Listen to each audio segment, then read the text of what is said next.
Everybody loves a good love story. Now throw in a couple of vampires and you've got box office gold. Well, at least that's what this cast is hoping for with their new movie, Twilight. What's up, MTV Canada? I'm Rochelle Lefebvre, and you're on set exclusively with Twilight. We're rolling. Quiet all around, please. Twilight is based on a young adult novel.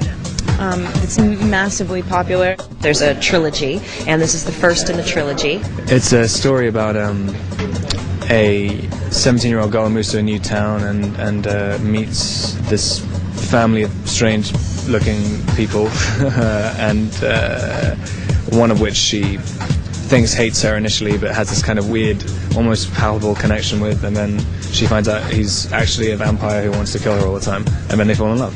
And it's sort of a star-crossed love story between Bella and Edward. I can't believe you're making me do this. Just smile. Oh, well, it was too late.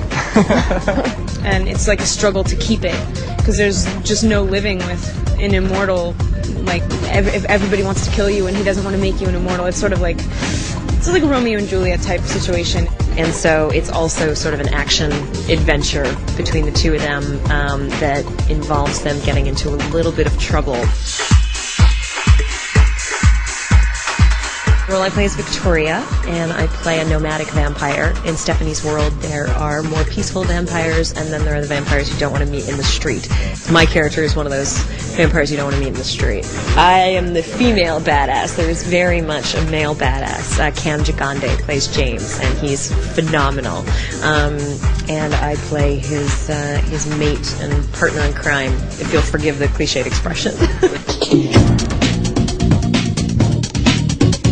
The adaptation really shocked. I mean, it was really shocking when I first read the script, because I mean, it was so much faster paced. It reads kind of like an action script. So I mean, that really shocked me. We haven't strayed from the story. I mean, it's like we had to consolidate an entire novel. So there were things that we couldn't do every single scene, situation in the book. Trilogy and stuff. I mean, I hope I've just kind of put enough into the performance to make it interesting enough to, you know, just to play, I guess, for another two movies. I mean, there's a lot of material there, and there's a lot of, you know, interesting ways to go with it. I mean, the books definitely work. I mean, I wanted to read the second two after reading the first one. So in the beginning, we were all sort of learning the sort of vampire world and putting it on, and we all learned how to wear our contact lenses together, you know, and bitching about it hurts and all that stuff, and then learning how to do the movement, and we had some stunt work, and so we all just kind of got thrown into a vampire camp together and just bonded. Actually, I got to do wire work, which was incredible. You literally get to, like flying through the air at 30 feet up. It's madness. And we had to do this thing called the magic carpet, which is really hard to explain, except try and imagine yourself walking on a platform that's being pulled along the ground at 30 miles an hour. So yeah, I totally had a good time handling that.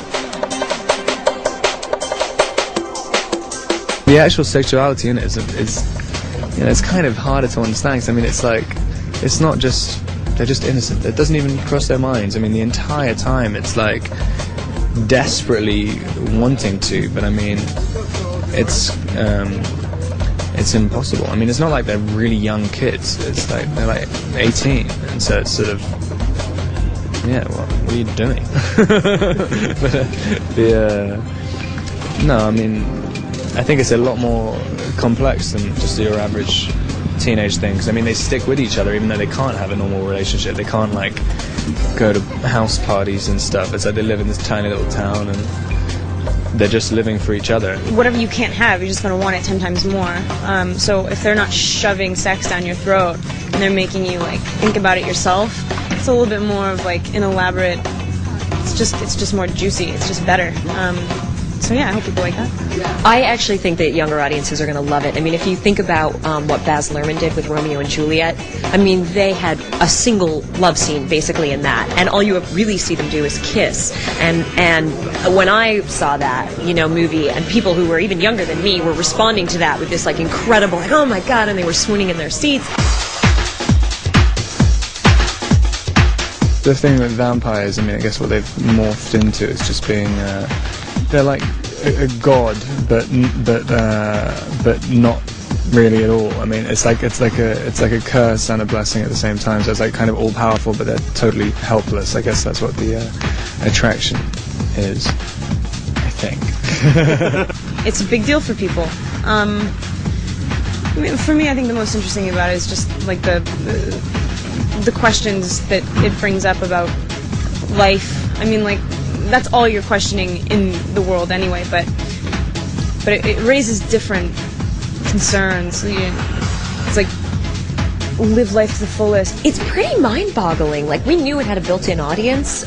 We just didn't know how much excitement there would be about the movie so early on. I got recognized in a cafe the other day. I had the girl behind the counter and was like, "Can I?" And this wasn't in Portland. It was in Los Angeles. She was like, "Can I ask you a question? Are you playing Victoria on Twilight?" And I'm like, "You've got to be kidding me! Like, I haven't even finished filming yet." So yeah, it's mind-boggling.